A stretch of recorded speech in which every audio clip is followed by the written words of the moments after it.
विष्णू सहस्रनामाच्या विशेषणांचा अर्थ आपण पाहत होतो. काल आपण 45 श्लोकांपर्यंतचा विशेषणांचा अर्थ पाहिला. आज 46व्या श्लोकाकडे वळूया. त्यातलं पहिलंच विशेषण आहे विस्तारः. हा जो विश्वरूपाचा विस्तार आहे, पसारा आहे, हा आपण अनेक अंगांनी अभ्यासला आहे आणि म्हणून विस्तार हे विशेषण आपल्याला नवीन नाही. विश्वरूपाने हा विस्तृत झालेला आहे, पसरलेला आहे, सगुण रूपाने नटलेला आहे आणि म्हणून जेणे व्यापिला सर्व संसार आहे, भयभीत ते संत आनंत पाहे, जया पाहता द्वैत काही दिसेना, असा याचा विस्तारलेला संतांनी वर्णन केलं. तेव्हा सर्व संसार ज्याने व्यापलेला आहे म्हणजे आपल्या सकट सगळं त्याच्यामध्ये समाविष्ट झालेलं आहे, असा हा विश्वरूपाचा विस्तृत विस्तार आपल्याला मात्र असं वाटतं की ह्याचा कर्ता कोण असला पाहिजे, तो काही आपल्याला दिसत नाही. आणि म्हणून पुढे घेतलेलं आहे स्थावर स्थाणु. त्याचा जो कोणी कर्ता आहे, निर्माता आहे, ज्याचा एवढा मोठा विस्तार आहे, तरी सुद्धा तो कसा आहे, स्थावर आहे आणि स्थाणू आहे. स्थाणू म्हणजे खांब हे आपण आधी पाहिलं. तर खांबासारखा हा स्थिर आहे आणि स्थावर म्हणजे एका जागीच राहणार. आपण स्थावर आणि जंगम इस्टेटच्या बाबतीत शब्द वापरतो. स्थावराणाम हिमालयो असं गीतेच्या विभूती योगात म्हटलेलं आहे.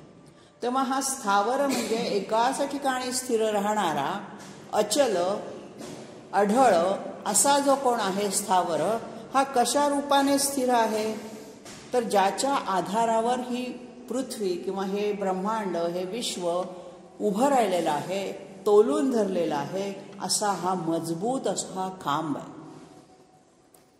हिमालयासारखे मोठमोठे अनेक पर्वत पृथ्वी तलावरती आहेत. या सगळ्यांना तो तोलून धरतोय. या सगळ्या जीवसृष्टीला त्यांनी आपल्या मस्तकावर धारण केलेलं आहे. अशा अर्थाने या विराट रूपालाच, ज्याचा विस्तार महान झालेला आहे, अशा व्यक्तीला किंवा अशा परमात्म्यालाच अचल असा खांब म्हटलेला आहे. स्थावर शब्दामध्ये सगुणाचं रूप येतं आणि स्थाणू शब्दामध्ये निर्गुणाचं रूप येतं. स्थावर गोष्टी आपल्याला दिसतात, घर, डोंगर हे स्थावर आहेत. आणि स्थाणू म्हणजे जो खांब आहे तो अदृश्य आहे, तो आपल्याला दिसत नाही. कशाच्या आधारावरती ही पृथ्वी तोलली, पृथ्वीतला प्रत्येक घटक आपल्याला दृश्य आहे, पण त्याचा आधार अदृश्य आहे. अशा अर्थाने सगुणाची आणि निर्गुणाची दोन्हीही साथ या परमात्म्याची आपल्याला लाभलेली आहे, हे या विशेषणामधून सांगायचं आहे. स्थावर स्थाणु. पुढचं विशेषण घेतलंय प्रमाणम. ही आपण पाहिली 4 प्रमाणं: अनुमान, उपमान, शब्द आणि स्पर्श. तर सगळ्या या प्रमाणांनी सुद्धा जो समजत नाही, तर्कशास्त्रामध्ये कितीही तर्क लढवले, कितीही कल्पना केल्या, तरी ज्याचं खरं रूप जे आहे, मूळ रूप आहे, हे प्रमाणांमध्ये अंतर्भूत करताच येत नाही. कोणत्याही प्रमाणाने त्याला जाणता येत नाही. आपल्याला एखादी माहीत नसणारी गोष्ट जर आपल्याला पाहिजे असेल तर आपण काय करतो, त्याच्यासारखी दिसणारी, त्याची उपमा देता येईल अशी दुसरी गोष्ट जी माहीत आहे ती सांगतो. एखादी गोष्ट थंड आहे, थंड म्हणजे कशी, लहान मुलाला सांगताना सांगतो बर्फ कसा थंड असतो तशी थंड. म्हणजे जी माहीत आहे त्या गोष्टीच्या आधारे अज्ञात अशा वस्तूचं ज्ञान करून घेताना प्रमाणांचा वापर आपण करतो. पण भगवंताचं प्रमाणच देता येत नाही, कारण तो अनुपमेय आहे, अतुलनीय आहे. त्याच्यासारखा तोच आहे, एकमेव द्वितीय आहे. मग त्याला कशाची उपमा देणार, कोणतं प्रमाण वापरणार तुम्ही? आणि म्हणून अशा अर्थाने हा स्वतः प्रमाण आहे. त्याचं ज्ञान हे त्याच्याच सारखं आहे, त्याचं प्रमाण हे त्याच्या अनुभूतीशिवाय जाणवता येत नाही. आणि प्रत्येक व्यक्तीला येणारी अनुभूती ही वेगवेगळी असते. परमात्मा एकच, पण त्याची येणारी अनुभूती मात्र वेगवेगळ्या स्वरूपात येते. हे त्याचं वैविध्य आणि एकत्व अशी सांगड घातलेली आहे. आणि म्हणून जो स्वतःच ज्ञानभाव असल्या कारणाने तो निसंशय प्रमाणांच्याही पलीकडचा आहे, ज्याचं प्रामाण्यच सांगता येणार नाही असा तो आहे. आणि म्हणून बाह्यदृष्ट्या आणि आंतरिकदृष्ट्या सुद्धा या परमात्म्याचं वर्णन करताना आपल्याला ज्ञानेश्वर महाराज म्हणतात, ज्ञानदेवाप्रमाण आत्मा हा निधान. कुठलंच प्रमाण वापरता येत नाही त्याला. आत्मा हा निधान आहे, भगवंताचं ठिकाण आहे. वस्तूचं यथार्थ ज्ञान करून देता येत नाही.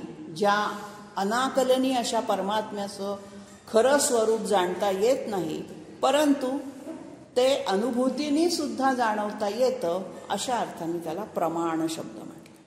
पुढचं विशेषण घेतलेलं आहे बीजम अव्ययम. आता ह्या विश्वाचं मूळ उत्पत्तीचं बीज तो आहे हे आपण पाहिलेलंच आहे. आता ह्या विशेषणांची पुनरावृत्ती होत चाललेली आहे. अव्यय असं बीज आहे, त्याच्यामध्ये कधीही बदल होत नाही. आपण एखादं बीज, वृक्षाचं बीज जमिनीमध्ये पेरलं तर त्याच्यात बदल होतात. त्याला अंकुर फुटतो, मग त्याचं मोठं वृक्ष, फांद्या फुटतात, आणखीन त्याला पानं येतात, असा बदल होत जातो. परंतु हा जो अव्ययी आत्मा आहे, परमात्मा आहे, या अव्यय अक्षर परमात्म्याचं बीज हे कधीही बदलत नाही असं आहे. वृक्ष होण्यापूर्वीही तो तसाच असतो, विश्वाचा विस्तार करण्यापूर्वीही. विश्व हे जणू वृक्ष आहे आणि त्या वृक्षाचं बी आधी जसं होतं, परमात्मा विश्वाच्या निर्मितीच्या अगोदर जसा होता तसाच तो नंतर पण आहे. अशा अर्थाने त्याला बीजम अव्ययम किंवा हे विश्वाचं जे मूल कारण आहे त्याच्या ठिकाणी तो स्वतःला कधीही बदल करून घेत नाही, वेगळा दिसत नाही. सगळ्या स्वरूपामध्ये तो अव्यक्तच राहतो. अशा अर्थाने अव्यक्तादीनी भूतानी व्यक्त मध्यानी भारत गीता म्हणते. सगळ्यांचं मूळ अव्यक्त आहे, फक्त मधल्या काळामध्ये आपण सगुण रूपात आल्यावर व्यक्त होतो आणि परत सगुण रूप सोडल्यानंतर कुठे जातो? पुन्हा अव्यक्तात जातो. मृत्यूनंतर आत्मा कुठे जातो सांगता येत नाही, माहीत नाही, म्हणून तो अव्यक्तात जातो. फक्त मधला काळ जो आहे आपला हा व्यक्ताचा आहे. अशा अर्थाने अव्यक्त बीजाचंच हे व्यक्त मध्य जो आहे हा परमात्मा जो आहे हा फक्त थोडा काळापुरता सगुण रूपात व्यक्त होतो, परंतु तो स्वतःचं बीज मात्र बदलत नाही. निर्गुण निराकारत्व त्याचं तो सोडत नाही. पुढचं विशेषण घेतलंय अर्थ हा. आता लौकिक दृष्टीने अर्थ शब्दाचा जर आपण मराठीत अर्थ पाहिला तर पैसा, त्याला संस्कृतमध्ये अर्थ म्हणतात. अर्थशास्त्र, अर्थव्यवस्था, अर्थमंत्री, आपण अर्थ शब्द तिथे लावतो. पण इथे त्या अर्थाने अर्थ नाही आहे. लौकिकदृष्ट्या जरी तो अर्थ असला तरी ज्याच्या साह्याने आपल्याला सुखरूप राहता येतं त्याला आपण व्यवहारात पैसा म्हणतो. मग परमात्म्याच्या संदर्भामध्ये काय लावायचं की जो असा काही पदार्थ आहे की ज्याच्यामुळे आपलं संपूर्ण जीवन, आपला जन्म सार्थकी लागतो. आणि असा परमपदार्थ तो कुठला आहे? तो ब्रह्म. आपल्याला ते दिसत नसलं तरी आपल्यामध्ये त्या परमात्म्याचा अंश आहेच. आणि म्हणून या अर्थाने तो परमपदार्थ आहे. ब्रह्म हा एकमेव पदार्थ या जगामध्ये आहे मूल स्वरूपामध्ये, आणि त्याचंच मग विघटन होत होत होत होत संबंध ब्रह्मांड निर्माण होतं. अशा अर्थाने परम अर्थ, परमार्थ, ब्रह्म, ज्याचा अर्थ, आता साधा शब्द जर घेतला ना तर शब्दाचा सुद्धा अर्थ असेल तर तो आपल्याला चांगला वाटतो किंवा चांगला शब्द आपण त्याला म्हणतो. अर्थहीन बडबड जर कोणी करायला लागली तर आपण म्हणतो काय तुझ्या बोलण्याला काही अर्थ आहे का?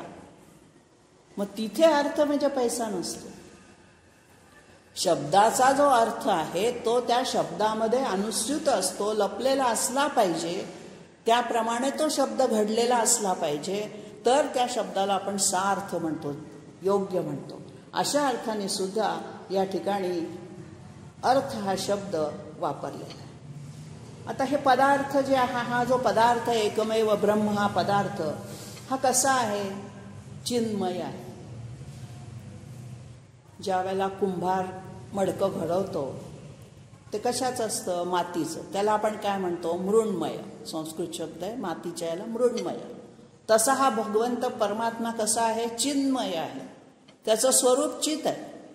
मडक्याचं स्वरूप जसं माती आहे आपल्याला मातीत मडकं दिसत नाही, कुंभाराला ते दिसत असतं आणि त्यानुसार तो घडवत असतो. दगडामध्ये शिल्पकाराला मूर्ती आधी दिसत असते, त्याप्रमाणे तो अनावश्यक दगड तोडून काढतो. तशा पद्धतीने हा चिन्मय आहे, चित स्वरूपाचा आहे, सत स्वरूपाचा आहे आणि म्हणून हा परम अर्थ आहे. शब्दामध्ये जसा अर्थ तसा या ब्रह्मांडामध्ये हा परमात्मा आहे, असा त्या अर्थ शब्दाचा अर्थ लावायचा. पुढे अनर्थ. आता परस्पर विरोधी शब्द आलेला आहे. एका दृष्टीने त्याला अर्थही म्हटलंय आणि एका दृष्टीने अनर्थही म्हटलं. आता हा अनर्थ म्हणजे कायला काही अर्थ नाही का? आपण म्हणतो तुझ्या बोलण्याला काही अर्थ नाही, त्यात काहीही तथ्य नाही. तसं नाही आहे. भगवंत कोणत्या अर्थाने अनर्थ आहे? तर पूर्ण काम आहे तो. कसा आहे? त्याच्या इच्छा सगळ्या पूर्ण झालेल्या आहेत. त्याला आता काही अर्थ पैसा मिळवण्यासारखा जसा त्याला पण तो जो अर्थ धातू आहे इथे, अर्थचा अर्थ आहे मागणे, मिळवणे. प्रार्थनामध्ये हा शब्द आहे बघा, अर्थ. प्र अधिक अर्थचं प्रार्थना होतं. प्रार्थना करताना काय आपण म्हणतो? भगवंताकडून काहीतरी मिळावं अशी अपेक्षा ठेवून प्रार्थना करतो. मग तो अर्थ धातू इथे अनर्थमध्ये वापरलेला आहे की आपल्याला काहीही मागायची, त्याच्याकडनं अपेक्षा करायची गरजच नाहीये. तो देतोच आहे सगळ्यांना. तुमच्या प्राप्तीसाठी, तुमच्या भल्यासाठी जे जे आवश्यक आहे ते तुमच्या भोवताली परिस्थिती निर्माण करण्याची तो संधी देतो. त्या संधीचा लाभ तुम्ही घेता की नाही हे तुमच्यावर अवलंबून आहे. पण त्याने संधीच दिली नाही असं तो ठेवत नाही. प्रत्येकाच्या आयुष्यात त्याला प्रगतीची, उन्नतीचा मार्ग दाखवण्याची संधी तो देत असतो. आपला अहंभाव, आपला आळस त्याच्या आड येतो. जाऊ दे, कुठे आता तिथे कीर्तनाला जायचं, कुठे जायचं तितक्या लांब, पाऊस आहे, आपण कशाच्या तरी सबबीच्या मागे लपतो. संधी नसते असं नाही. अनेक संधी उपलब्ध असताना सुद्धा आपण परमार्थाच्या मार्गामध्ये त्या संधीचं सोनं करायचं की लोखंड करायचं हे आपल्या हातात आहे. ही बुद्धी स्वतंत्र ठेवलेली आहे आपली. अशा अर्थाने हा परमात्मा कसा आहे? पारमार्थिक दृष्ट्या पूर्ण काम आहे. तुम्ही त्याच्याजवळ काहीही कामना मागण्याची, इच्छा करण्याची गोष्ट नाही. अशा अर्थाने तो अनर्थ. त्याच्याकडे अर्थ म्हणजे प्रार्थना कुठलीही करायची गरज नाही, मागणी करायची गरज नाही. तो स्वतःहून तुम्हाला सगळा देतोय. अशा अर्थाने इथे अनर्थ शब्द वापरलेला आहे. नामदेव म्हणतात, वैष्णवांच्या घरी सर्व काळ सदा झणझणती टाळ, नामा म्हणे न लगे काही, चित्त रंगले हरीचे पायी. कुठलेच संत देवाजवळ काही मागतच नाहीत. नामा म्हणे न लगे, मला काहीच नकोय. चित्त रंगले हरीच्या पायी, माझं चित्त तिकडे रंगलेलं आहे, त्यामुळे मला मागायची या प्रार्थना करायची गरजच नाही. मी त्याच्या नामस्मरणामध्ये दंग झालेलो आहे. अशा अर्थाने हा अनर्थ आहे. पुढचं विशेषण घेतलेलं आहे महाकोश. कोश शब्द खजिना या अर्थाने आपल्याला व्यवहारात वापरला जातो. कोशागार, राजाच्या संपत्तीचा कोश. तर हा कोश हा शब्द जो आहे हा धनाचा खजिना किंवा साठा या अर्थाने जेव्हा वापरतात ना, त्यावेळेला तो षटकोणाचा आहे. इथे शहामृगाचा आहे. हा फरक आहे. कोश शब्दाचे दोन प्रकार होतात. एक कोश म्हणजे खजिना आणि हा कोश आहे. हा कोश आहे म्हणजे काय? आपलं पंच कोशामध्ये जे आपलं शरीर आहे त्या पंचकोशाचा उल्लेख इथे केला. आणि असा हा महाकोश आहे. 5 कोश आपण मागच्या वेळेला पाहिले होते. अन्नमय, प्राणमय, मनोमय, विज्ञानमय, आनंदमय. तर ह्या 5ही कोशांच्या पलीकडे असणारा असा हा महाकोश. या 5 कोशांमध्ये आपला जीवात्मा अडकून पडतो. आता हा पहिला जो प्राणमय कोश, पहिला अन्नमय कोश आपण म्हणतो, म्हणजे काय? या अन्नावरती आपलं शरीर जे काम करतं, चालतं, हा स्थूल देह म्हणजे अन्नमय कोश. पुढचा जो प्राणमय कोश आहे तो म्हणजे सूक्ष्म देह किंवा ज्याला लिंग देह असं भगवान परमार्थात म्हटलं आहे. लिंग देहानी माणूस, सूक्ष्म देहानी हा देह, जडदेह इथे ठेवून कुठेही जाऊ शकतो, ही एक सिद्धी आहे. जडदेहानी तो इथेच बसलेला असतो, पण लिंगदेहानी, प्राणमय देहानी तो प्राणमय रूपामध्ये तो जाऊन तिकडे धारण करू शकतो. तिसरा घेतला आहे मनोमय कोश. हा मनोमय कोश जो आहे हे मन आणि पंच ज्ञानेंद्रिय यांच्यामध्ये असणारा हा कोश आहे. त्याला ज्ञानमय कोश असं दुसरं नाव आहे. इथलं ज्ञान म्हणजे आत्मज्ञान, साधं व्यवहारातलं ज्ञान नाही. मग आत्मज्ञानाच्या वाटेवर जेव्हा चालायला आपली सुरुवात होते, उन्नती होते, त्यावेळेला प्राणमय अन्नमय ह्या कोशाच्या पुढे जाऊन आपण या ज्ञानमय कोशामध्ये काही काळ स्थिरावू शकतो. पुढचा कोश घेतलाय विज्ञानमय कोश. मन आणि पंचज्ञानेंद्रिय म्हणजे नाक कान डोळे यांनी जे दिसणार आहे दृश्य वस्तू, त्याच्या पलीकडचा हा विज्ञानमय कोश आहे. विशेष ज्ञान आहे त्याच्यात. मनोमय कोशामध्ये ज्ञानकोश होता साधा. ज्ञान आणि विज्ञानामध्ये गीतेत जो ज्ञानविज्ञान योग सांगितलेला आहे तो फरक आहे. हे विशेष प्रकारचं ज्ञान आहे जे आत्मज्ञान आहे. पराविद्या ज्याला असं गीता म्हणते. तर हा जो विज्ञानमय कोश आहे हा कशात असतो? आपल्या बुद्धीमध्ये असतो. बऱ्याचदा मनावरती बुद्धीचा ताबा असतो आणि काही वेळेला मन बुद्धीला जुमानत नाही. आपल्याला रोजच्या वागण्यात सुद्धा हे होतं. मनात माझ्या एक इच्छा आहे पण बुद्धी म्हणते नाही आज ते करणं योग्य नाही. ही बुद्धी सांगते, निर्णय देते, या क्षणाला हे असं बोलणं, असं वागणं, असं करणं उचित नाही आहे. आणि मग आपण बुद्धीचं ऐकतो, मनाचं नाही ऐकत त्यावेळेला. कारण आपल्याला सारासार विवेक बुद्धी आहे. मग ही जी सारासार विवेक बुद्धी आहे ही या विज्ञानमय कोशामध्ये असते. आणि म्हणून संतांना हे सगळं या संसाराचं खोल पण कळलेलं असतं की या याच्यात आपण कळसूत्री भावले आहोत. इथे सुख मानायचं काय, दुःख मानायचं काय, आपल्या वाटेला जी भूमिका आली आहे ती करून मोकळं व्हायचं. मग ती राजाची असो की भिकाऱ्याची असो. त्याच्यासाठी आपण स्वतःला दुःख करून घ्यायचं नाही की माझ्या वाट्याला भिकाऱ्याची भूमिका आली, त्याच्या वाट्याला राजाची आली. हा सगळा भाग जो आहे बुद्धीचा जे ज्ञान मिळतं ते विज्ञान.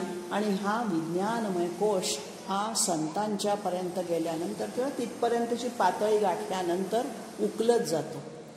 एखादी अशी गुलाबाच्या फुलाच्या पाकळ्या कशा उकलवत जाव्यात तसा हा एक एक कोश गळून पडतो. आणि साधनेच्यामुळे हे कोश गळून पडायला मदत होते.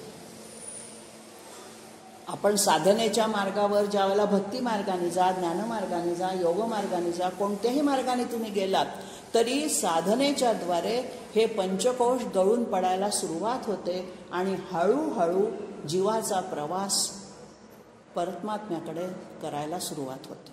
अशा अर्थाने ही जी आणि शेवटचा कोश दिलाय आनंदमय कोश, त्याला कारणदेह असं म्हणतात. हा अतिशय सूक्ष्मातिसूक्ष्म असतो. तो 3 देह, देहाचे 3 प्रकार मानलेले, जड म्हणजे स्थूल देह, सूक्ष्म देह आणि कारण देह. तर सूक्ष्म देह आणि कारण देह याच्यामध्ये 2 कोश आहेत, आनंदमय आणि विज्ञानमय, मनोमय आणि विज्ञानमय. आणि शेवटचं आनंदमय. तुकाराम महाराज म्हणतात तसं, आनंदाचे डोही आनंद तरंग, आनंदाची अंग आनंदाचं. आनंद वेगळा नाहीच, त्याचा अंगही आनंद आहे, डोहही आनंदाचाच आहे, सगळंच आनंद आहे. मग हा जो स्वानंद मिळतो, स्व म्हणजे मी कोण आहे हे ज्या वेळेला प्रचितीला येतं, ज्ञानाने वाचून नव्हे. गीता वाचली की कळतं मी कोण आहे, जीवात्मा आहे, तो परमात्मा आहे, त्याचाच मी अंश आहे, एवढं कळलं. पण ज्ञान म्हणजे माहिती नव्हे. ज्ञान नुसती माहिती रूपात आपल्याला झालेली आहे, पण त्याची ज्यावेळेला प्रचिती येते, अनुभूती येते, अनुभव येतो. इथे उदाहरण साखरेचं देता येईल. साखरेकडे पाहिलं, हां ही साखर आहे, पांढरी आहे.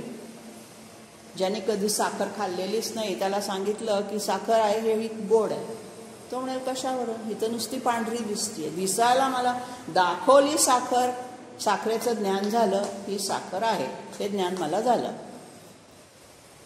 पुढे जाऊन ज्या वेळेला साखरेची तुम्ही प्रचिती घ्याल, खाऊन बघाल, अनुभव घ्याल, त्यावेळेला साखर गोड आहे हे कळेल. नुसतं बघून कळत नाही. तेव्हा नुसत्या ज्ञानाने मोक्ष मिळत नाही. ज्या वेळेला भगवंताची प्रचिती तुम्हाला येते, आणि म्हणून ज्ञानमार्गाने गेलेल्या लोकांना सुद्धा ज्ञानोत्तर भक्ती अवश्य सांगितलेली. भक्ती सुटतच नाही. ज्ञानोत्तर का होईना पण तुम्ही भक्ती पाहिजेच. आधी साधा भक्ती मार्ग करा, मग हळूहळू ज्ञानाकडे जा. पण नुसतं ज्ञान म्हणजे माहितीसारखं की हो ही साखर आहे, याला साखर म्हणतात, एवढंच झालं. पण त्याच्या पुढे जाऊन जेव्हा तुम्ही ज्ञानोत्तर भक्तीमध्ये रममाण होता, एकरूप होता, त्यावेळेला साखरेची चव खाल्ल्यानंतर साखर आपल्या जिभेवर एकरूप होते. आपण त्याची चव बघतो म्हणजे काय, साखरेची चव जिभेशी एकरूप होते आणि मग कळतं किती गोड आहे. ही जी त्याची गोडी चाखणं आपण ज्याला म्हणतो तो आनंदमय कोश. आणि म्हणून या 5ही कोशांचं वर्णन गीतेमध्ये जे आलेलं आहे ते सोप्या भाषेत सांगायचा प्रयत्न. तेव्हा अशा 5 कोशांनी युक्त असणारा हा सगळा ब्रह्मांडाचा पसाऱ्याच्याही वर जो कोश आहे तो परमात्म्याचा आहे, तो महाकोश. पुढचं विशेषण घेतलंय परत तसंच, महाभोग. काल आपण महाशनः पाहिलं, ज्याचं अशन म्हणजे खाणं खूप मोठं आहे. तसं याचे भोग कसे आहेत, महाभोग आहेत. म्हणजे काय, अत्यंत श्रेष्ठ असा आनंद हाच त्याचा उपभोग आहे. उपभोग घेणं म्हणजे खाणं, चव बघणं. मग आपण इंद्रियांद्वारे जर कुठल्या गोष्टींचा उपभोग घेतो, कानाने ऐकतो, हा कानाचा भोग आहे. डोळ्याने पाहणं हा डोळ्याचा भोग आहे. या इंद्रियांच्या उपभोगामुळे आपली इंद्रिय कधीही संतुष्ट होत नाहीत. एखादं चांगलं पाहिल्यानंतर असं वाटतं याच्यापेक्षा चांगलं कुठे असेल. एखादं चांगलं गीत ऐकल्यानंतर असं वाटतं याच्यापेक्षा चांगलं एखादं गीत ऐकायला मिळेल का. म्हणजे आणखीन तिथे आपली उत्सुकता, जिज्ञासा, अपेक्षा, हव्यास वाढत राहतो. तर अशा अर्थाने ज्याचा महाभोग कसा आहे, आत्मन्येव आत्मना तुष्टो महाभोगस्स उच्यते. गीतेने आपल्याला सगळ्याची उत्तरं देऊन ठेवली. आत्मन्येव आत्मनः तुष्ट, जो स्वतःमध्ये संतुष्ट होतो त्याला हा महाभोग कळतो. भोगस्स उच्यते, त्याला भोग असं म्हणतात. आणि म्हणून हा महाभोग जो आहे, हा महाभोग अनुभूतीचा, स्वानंदाचा, स्वाधीनतेचा असा आहे. आणि तो परमात्म्यापाशी गेल्याशिवाय आपल्याला लाभत नाही. अशा अर्थाने हा परमात्मा स्वतःच महाभोग आहे, महाधन आहे, महाकोश आहे. 3 विशेषण महाशब्दाची वापरलेली आहे. तो महाकोश आहे, तिथं सगळं साठवलेलं आहेच, म्हणून त्याचा उपभोग घ्यायचा. उपभोग घेण्यापूर्वी काही गोष्टींचा साठा आपल्याजवळ असावा लागतो. गहूच नसेल तर पोळीचा उपभोग कसा घेणार, साठवून ठेवतो आपण गव्हाचा कणकेच्या रूपात, आणि मग त्याचा उपभोग घेतो. तसा हा महाकोश आहे, तो महाभोग आपल्याला घ्यायचा आहे. पण कशाच्या द्वारे, महाधना. मग हे धन कुठलं, पैशाचं नव्हे. हे धन जे आहे ते महाधन आहे, मोठं धन आहे, अपरंपार धन आहे, जे कधीच संपणार नाहीये. मग न संपणारं असं धन म्हणजे काय, तर या पारमार्थिक जे धन आहे त्या धनाकडे, महान धनाकडे आपल्या पारमार्थिक जीवाची उन्नती होता होता जो आनंद मिळतो, अपरंपार आनंद मिळतो, त्या समाधानामध्ये, त्या तुष्टीमध्ये हे महाधन आहे. आणि म्हणून परमात्मा हा स्वतःच महाधन आहे, हाच महाभोग आहे, हाच महाशक्ती आहे, महाकोश आहे. सगळ्या अर्थाने तो सगळ्या पद्धतीने मोठा आहे.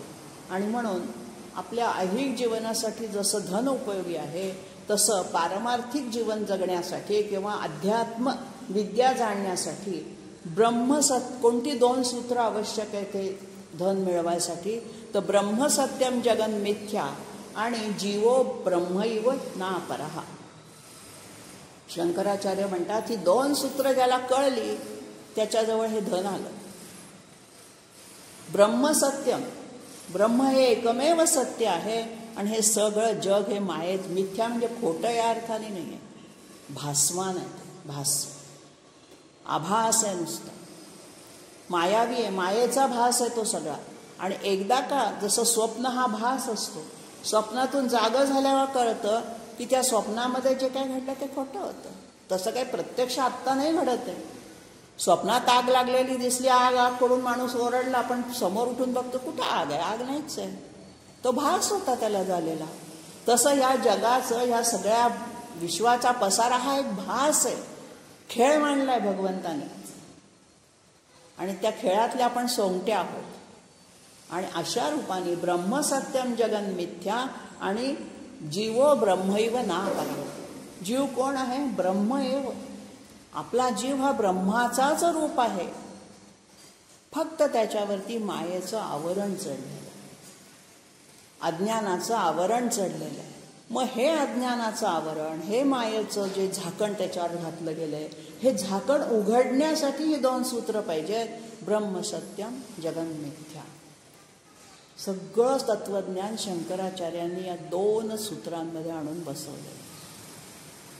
जेवढे उपनिषद आहेत, जेवढे सगळे जे तत्वज्ञान मांडतात, ते सूक्ष्म रूपाने सूत्र, ब्रह्मसूत्र लिहिणाऱ्या जे व्यासांनी जशी लिहिली सूत्र, तसं हे शंकराचार्य. शंकराचार्यांनी सगळ्यात पहिली विष्णू सहस्रनामावरची टीका लिहिलेली आहे, टिप्पणी केलेली आहे, भाष्य लिहिलं आहे. अगदी तत्वज्ञानाच्या, ज्याला आपण अतिगूढ भाषेत म्हणतो ना, तसं ते लिहिलेलं आहे. पण त्याचा अर्थ जाणता जाणता जाणता विष्णू सहस्रनाम केव्हा एकदा आपल्या आत्मसात होतं हेच कळत नाही. आणि म्हणून खऱ्या विद्वान किंवा खऱ्या अभ्यासूनी ही शंकराचार्यांची टीका किंवा भाष्य अवश्य वाचलं पाहिजे. मुळात संस्कृतून आहे, पण संस्कृत जाणणारे लोक सुद्धा शंकराचार्य म्हणले की घाबरतात. नको बाबा, काही कळत नाही, सगळं डोक्यावरून जातं. फक्त शंकराचार्य आणि ब्रह्मसत्यम जगन मिथ्या ही 2 गोष्टी आम्हाला जोडलेल्या आहेत. त्यांनी एवढं सांगितलं, एवढं माहिती असतं तरी खूप झालं. आणि म्हणून अशा अर्थाने हा महाकोश आहे, महाधन आहे, महाभोग आहे. तेव्हा या सगळ्या आपलं जीवन जे आहे हे कसं कृतार्थ करावं, कसं धन्य व्हावं, कसं संतुष्ट समाधानी राहावं, हे सगळं ह्या तत्वज्ञानामधून आपल्याला शिकवलेलं आहे. आणि हे अशा पद्धतीने तुम्ही वागलात तर तुम्हाला मनःशांती आपोआप मिळणार आहे.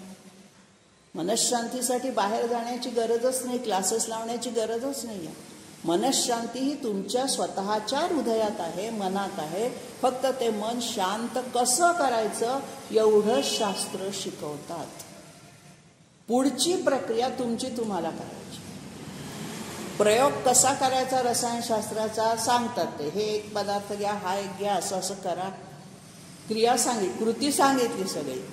पण ते प्रत्यक्ष करताना येणाऱ्या अडचणी तुम्हाला सोडवाव्या लागतात.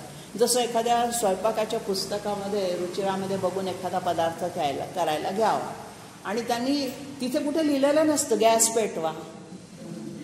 नवशिके म्हणतात तिथे कुठे लिहिलं, तिथलं पाहून मी करते, पण ते काय होतच नाही. काही गृहीतकं असतात, तशी परमार्थातही काही गृहीतकं असतात. काही गोष्टी गृहीत धरल्या की ह्या तुम्हाला माहिती आहेत.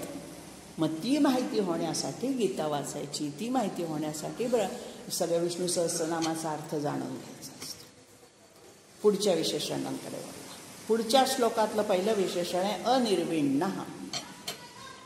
निर्विण्णता म्हणजे खिन्नपणा. ज्याला खिन्नता कधीही येत नाही असा तो अनिर्विण्ण. आता ह्या अनिर्विण्णमध्ये त्याला खिन्नता कशी येणार? परमात्मा हा कधी खिन्न, दुःखी, कष्टी, कंटाळलेला असा दिसणारच नाही, कारण तो सदैव उत्साहाने भरलेला आहे. आणि म्हणून ज्याला वीट कंटाळा येत नाही अशा पद्धतीने हा अनिर्विण्ण स्वरूपामध्ये आहे. आपण जेव्हा एखादं काम करायला घेतो, कामाचा आवाका फार मोठा असतो, परंतु ते काम करायला गेल्यानंतर सुरुवातीला आपल्या लक्षात येत नाही की अरे बापरे, हे काम करण्यासाठी आपल्याला ही संस्था चालवण्यासाठी एवढा मोठा व्याप करावा लागतो. आणि मग हळूहळू कळायला लागल्यानंतर आपल्याला कंटाळा येतो, वीट येतो, झालं नको एकदाच, कुठे त्याच्या भानगडीत पडा, आपण त्या अध्यक्षपदाचा राजीनामाच देऊन टाकू. असा वीट भगवंताला आलेला नाही आहे की कुठे हा ब्रह्मांडाचा पसारा निर्माण करू. काय कमी कटकटी आहेत का त्या ब्रह्मांड निर्माणामध्ये, सृष्टीच्या निर्माणामध्ये? आणि म्हणून तो कधीही न कंटाळता प्रत्येक सूक्ष्म जीवाच्या हालचालींवर अनिर्विण्णपणे लक्ष ठेवतो. आणि म्हणून हा कधीही खिन्न न होणारा.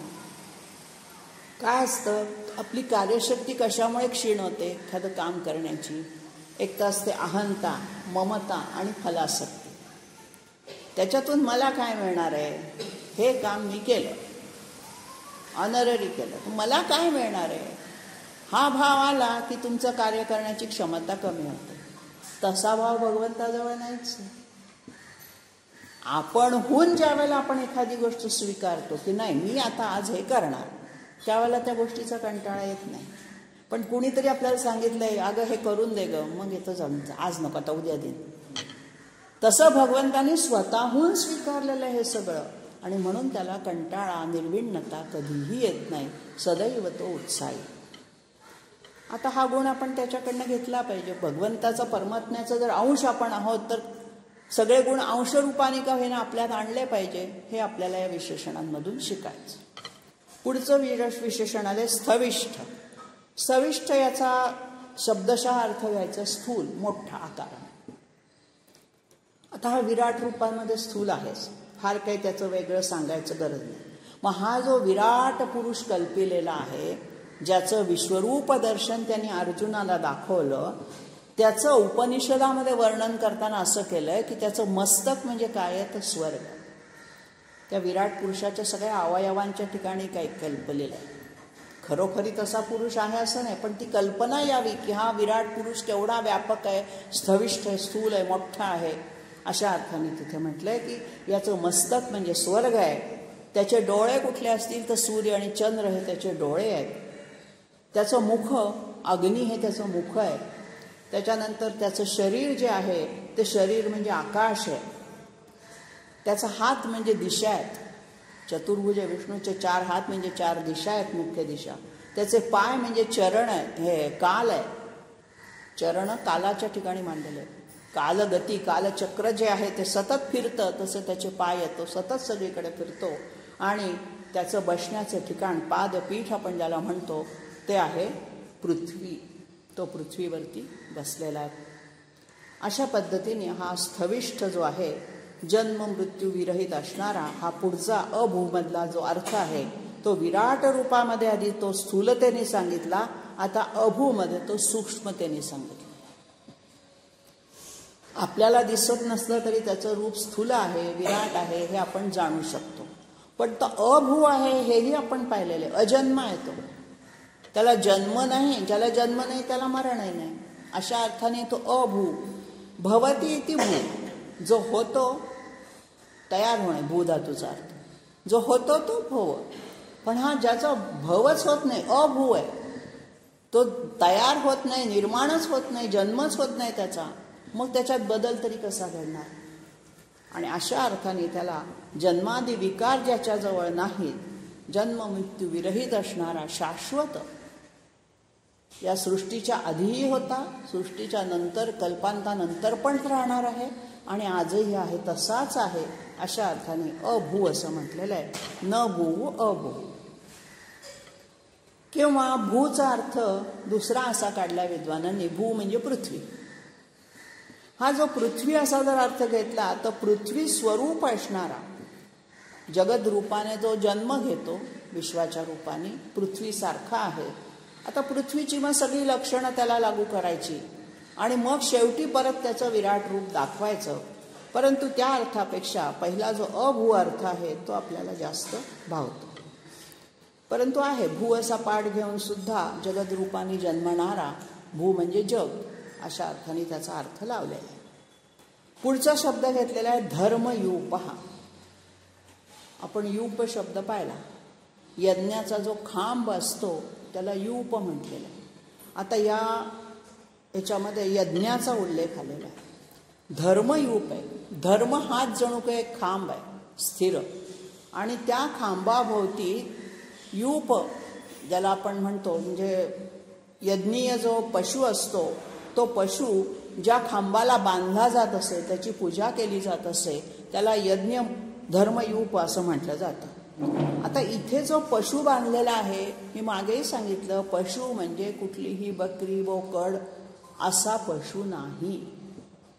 हा पशु म्हणजे आपल्यातल्या पशुवृत्तीचं प्रतीक केलेला, आणि आपला आध्यात्मिक अर्थ काढला तर जीवरूपी पशु. कोणाला बांधलेला आहे? परमात्म्यारूपी खांबाला. मग परमात्म्याला म्हटलंय यूप, धर्माचा यूप आहे तो. आणि या परमात्म्यारूपी खांबाभोवती आपला जीवरूपी पशु सतत फिरतोय. त्याला घट्ट धरून ठेवलेलं आहे तिथे वरती, पण आपल्याला ती दोरी दिसत नाही. आपण सुटायचा प्रयत्न करतो. आपल्याला वाटतं आपल्याला बांधून ठेवलेलं आहे, आपण स्वतंत्र झालं पाहिजे म्हणून आपण त्याच्यापासून दूर दूर जाण्याचा प्रयत्न करतो आणि आपण आपल्यामध्ये आणखीन गटांगळ्या करतो. अशा अर्थाने इथे धर्माचा यूप म्हणजे ज्याच्याशी बांधल्या गेल्यामुळे सगळ्या धर्माचा आपल्याला विसर पडतो. खरं म्हणजे विसर पडायला नको आहे, कारण आपण त्याच्याशी बांधलेलो आहोत.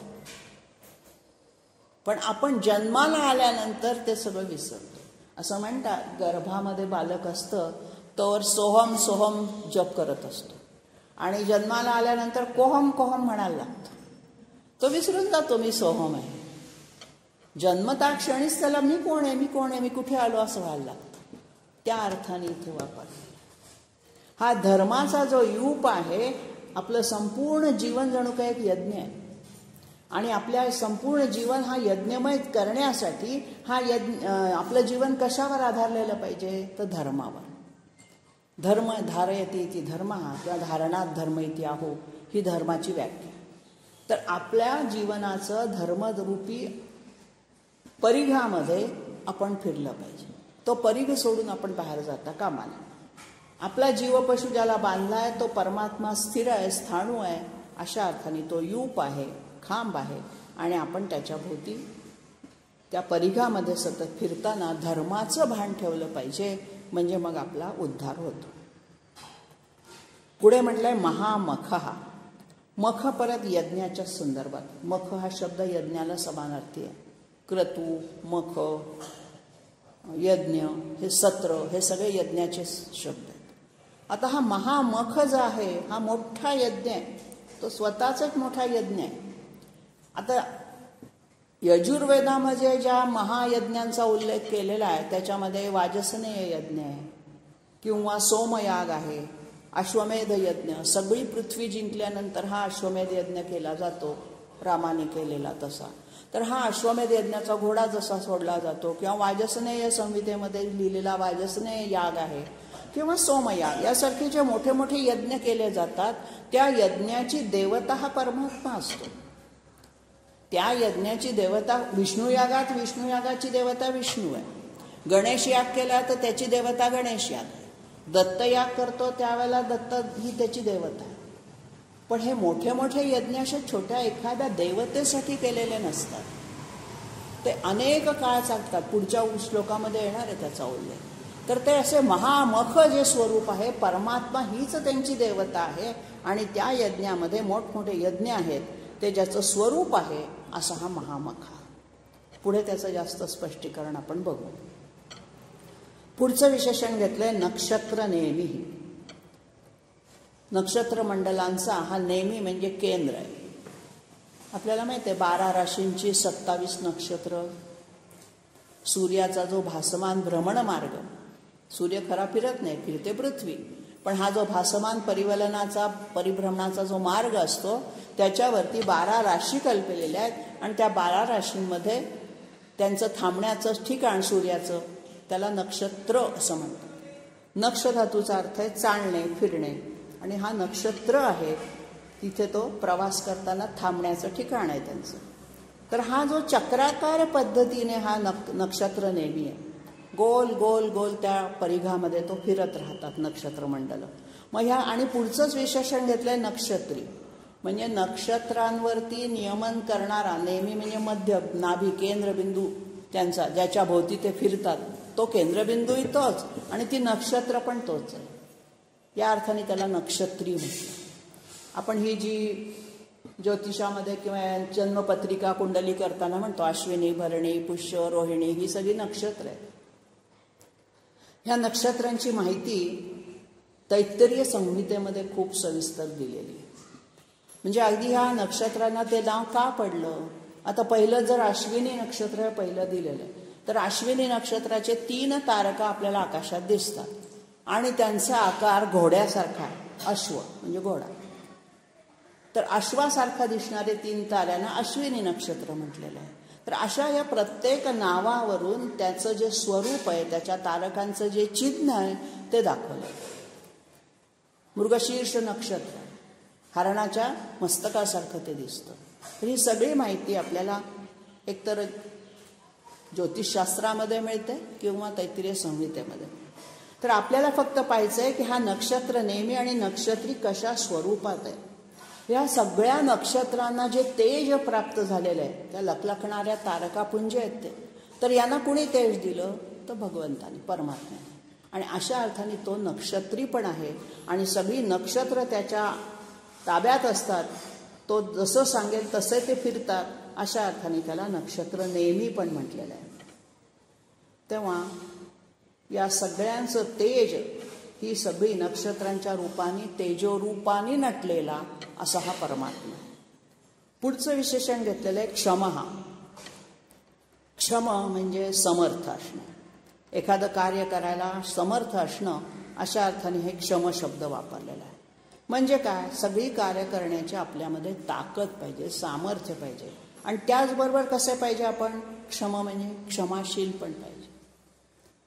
रोजच्या याच्यातलं उदाहरण घेऊया. वडील कसे असतात? सक्षम असतात, समर्थ असतात. आणि आई कशी असते? क्षमाशील असते. तर दोन्हीही वृत्ती या भगवंताजवळ आहेत, परमात्म्याजवळ. तो सगळं काही करण्यास सक्षम तर आहेच, समर्थ तर आहेच, ताकदवान सामर्थ्यशाली तर आहेच, पण भक्तांच्या बाबतीत तो क्षमाशील पण आहे. आणि म्हणून क्षमचे 2 अर्थ होतात. एक तर समर्थ आणि दुसरा होतो सहन करणारा, क्षमाशील अशा अर्थ. पुढे क्षाम म्हटलेलं आहे. आता क्षाममध्ये काय असतं? सगळे विकार ज्यावेळेला क्षीण होऊन जातात, आपल्यामध्ये होणारे जे विकार आहेत, बदल आहेत, ते सगळे ज्या वेळेला क्षाम होतात म्हणजे क्षीण होतात, कमी कमी व्हायला लागतात, त्यावेळेला आत्मरूपाने जो राहतो त्याला आपण क्षाम म्हणतो. म्हणजे काय? तर शरीरामध्ये पंचमहाभूतांचं अस्तित्व असतं आणि प्राण जाताना त्यातलं एक एक तत्व निघून जातं. त्यावेळेला आपलं हा स्थूल देह, जडदेह क्षाम व्हायला लागतो. सगळ्यात आधी जातं पृथ्वी तत्व, मग जातं जलतत्व. अशा अर्थाने एक एक तत्वाचा ऱ्हास होत. आणि म्हणून क्षामला असं म्हणतात की ज्याच्यात पृथ्वी तत्व आणि जलतत्व नाही तो क्षाम. परमात्म्यामध्ये कोणतंच तत्व नाही आहे, सगळी तत्व पण आहेत आणि कोणतंच तत्व प्रामुख्याने असं दाखवता येत नाही. अशा अर्थाने त्याला क्षाम म्हटलं. आणि दुसरा अर्थ आपण वरचा जो क्षमचा घेतला, क्षमाशील अर्थाने पण त्याला क्षाम म्हटलं.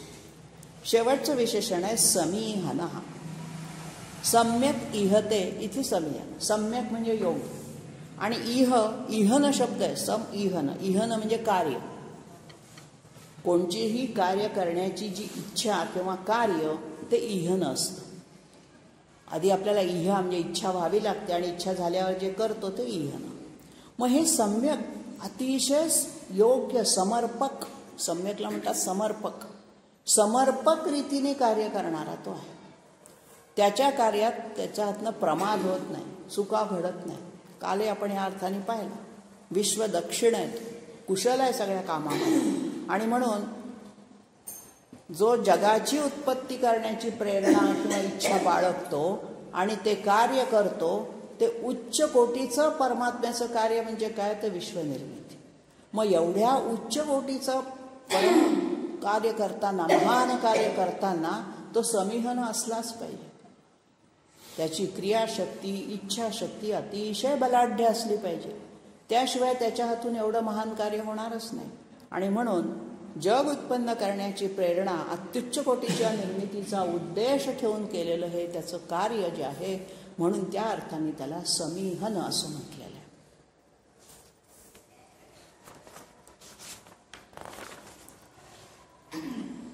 पुढचं विशेषण घेतलेलं आहे यज्ञ. ते सगळी यज्ञाची विशेषणं या विषयाच्यात येतात.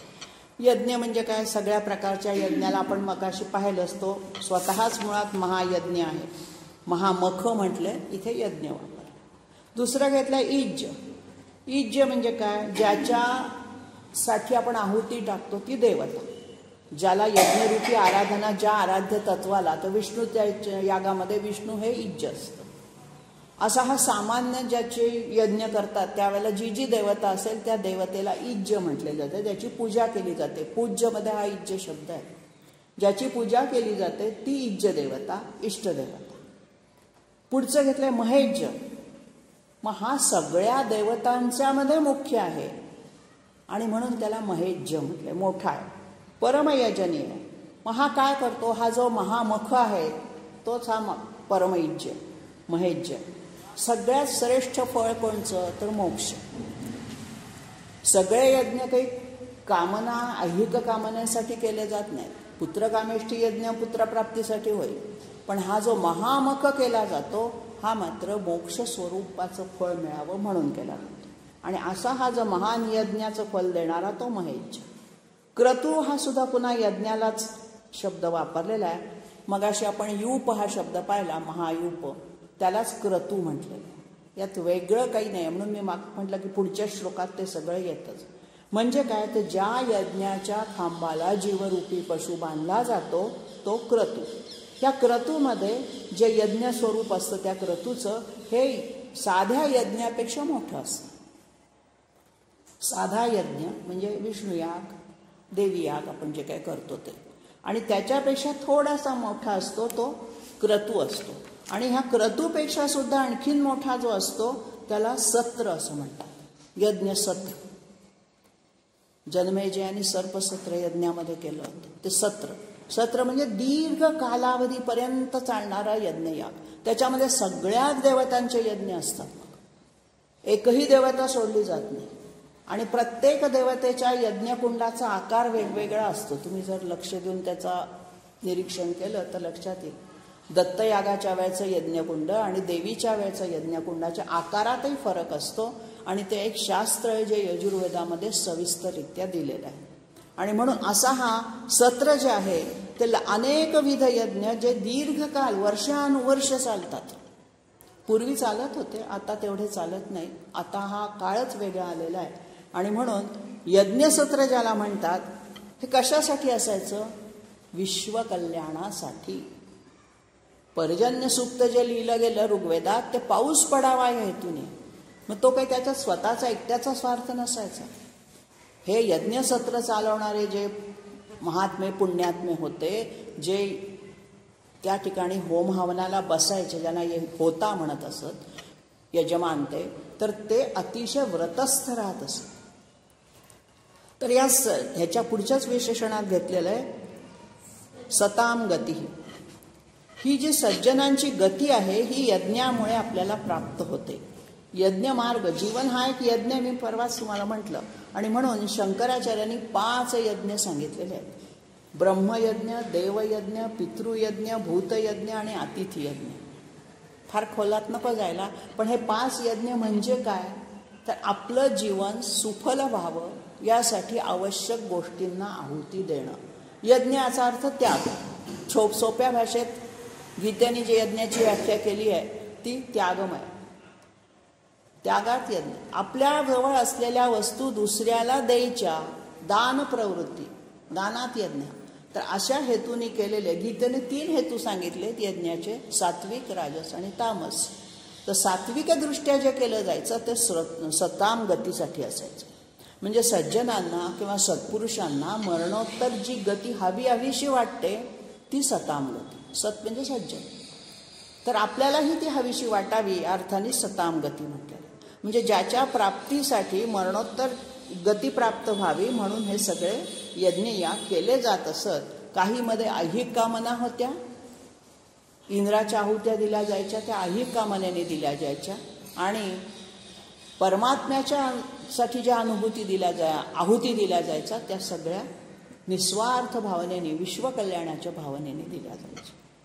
पुढचं विशेषण घेतलंय सर्वदर्शी. हे येऊन गेलेलं आहे 7व्या अध्यायात गीतेच्या ह्याची लक्षणं सर्वदर्शीची दिलेली आहे. सगळ्या भूतमात्रांचं जे प्रकट, अप्रकट, व्यक्त, अव्यक्त रूप आहे हे तो सगळं बारकाईने बघत असतो. आपल्या कार्यावरती तो नजर ठेवून असतो आणि त्यानुरूप आपल्याला फळं त्याला द्यायची असतात. म्हणून तो आपली कार्य बारकाईने निरखून बघतो की हे कार्य याने हा कोणत्या हेतूने केलेलं आहे. कार्याच्या मागचा हेतू महत्त्वाचा असतो.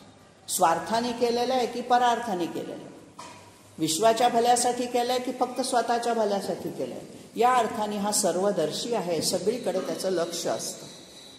पुढे म्हटलंय विमुक्त आत्मा. आता हा विमुक्त तर आहेच नाही, याच्यावर कोणाचीच बंधनं नाही आहेत, बंधनांच्या पलीकडे येतो, तोच सगळ्यांवरती बंधनं ठेवतोय. आणि म्हणून हा विमुक्त आहे, ज्याचा आत्मा स्वभावतः सगळ्या बंधनांपासून मुक्त आहे. मग कशाची बंधनं असतात? आपल्याला बंधनं कशाची असतात? कर्म आणि कर्माची फळ. पण ह्याचं जे कर्म आहे ते सृष्टी निर्मितीचं जे कर्म आहे त्याला त्याचं काय असणार आहे? तो अलिप्त आहे त्याच्यापासून, साक्षीभावाने बघतोय त्या सृष्टीकडे, कुठेही गुंतलेला नाही आहे. गीतेचा जो निष्काम कर्मयोग आहे तो इथे विमुक्त आत्म्याच्या दृष्टीने वापरलेला आहे. नित्य, शुद्ध, बुद्ध, मुक्त असा तो विमुक्तात्मा. आणि म्हणून हा जो विमुक्तात्मा परमात्मा आहे हाच आपल्याला सगळं काही जाणणारा सर्वज्ञ आलेला आहे. वरती सर्वदर्शी म्हटलंय, शेवटून दुसऱ्या ह्याच्यात सर्वज्ञ म्हटलंय. सर्वदर्शीमध्ये नुसता बघणार आहे आणि सर्वज्ञ म्हणजे जाणणार आहे.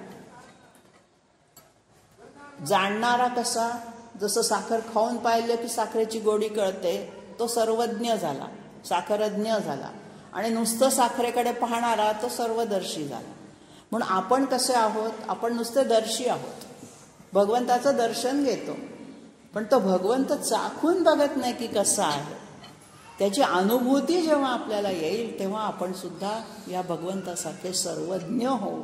नुसतं सर्वदर्शी होऊन चालत नाही, सर्वदर्शित्व हे यायला हवं. आधी पहिली पायरी सर्वदर्शित्वाची, सगळ्यांमध्ये समभावाने बघायचं आधी, आणि मग सर्वज्ञ व्हायचं. त्यांच्या आत्मे जाण्याचे जे वारकरी लोक जाणतात, प्रत्येक माऊली म्हणतात प्रत्येकाला, तशा अर्थाने सर्वज्ञ.